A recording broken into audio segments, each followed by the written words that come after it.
Far Cry 6 sounds phenomenal, but can it do enough to save the franchise? What's up everybody, I'm Steve Sterling with Sentinel17 Gaming. Thanks so much for checking out this video, I greatly appreciate it. So, let's get into Far Cry. Since first playing Far Cry 3 on my PlayStation 3 almost 8 years ago, I have been hooked on the Far Cry franchise. Balancing stealth and action in a large sandbox-style open world with tons of bad guys to kill in a variety of ways.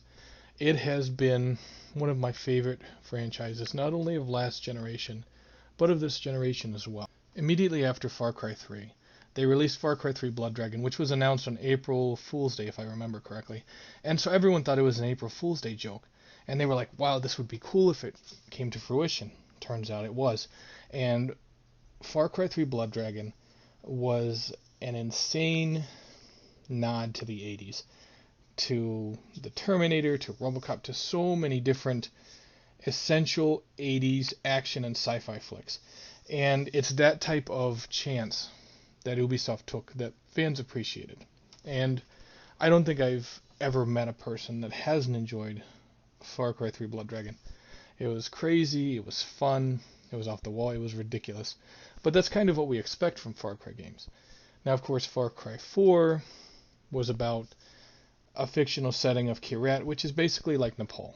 Then you have Far Cry Primal, which you're basically playing as cavemen, who operate in tribes.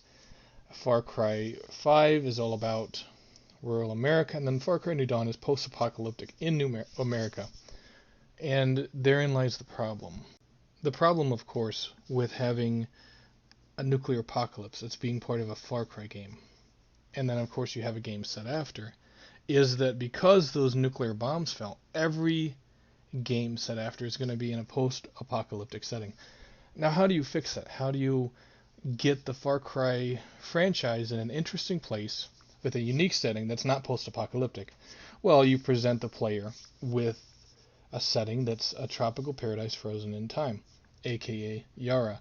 They've obviously had the idea about where they wanted to take this for a while, because the writer of Far Cry 6 actually went to Cuba for an entire month just to experience the culture and see the architecture of the buildings and all the things that are going to need to go into Far Cry 6 to really make it feel authentic. And I think that's the key for Far Cry 6, especially after New Dawn's missteps. After Ghost Recon Breakpoint, a lot of people are skeptical of Ubisoft, and for good reason. They tried to throw a lot of different mechanics into Ghost Recon Breakpoint, mechanics from games that work well in those games, but it's not going to work well together.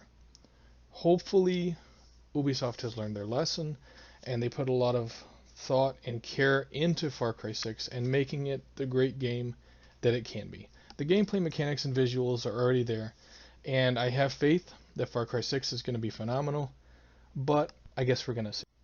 Thanks again for checking out this video. I greatly appreciate it. Feel free to check out all of my videos on my YouTube channel, and feel free to follow me on Twitter at Sentinel17.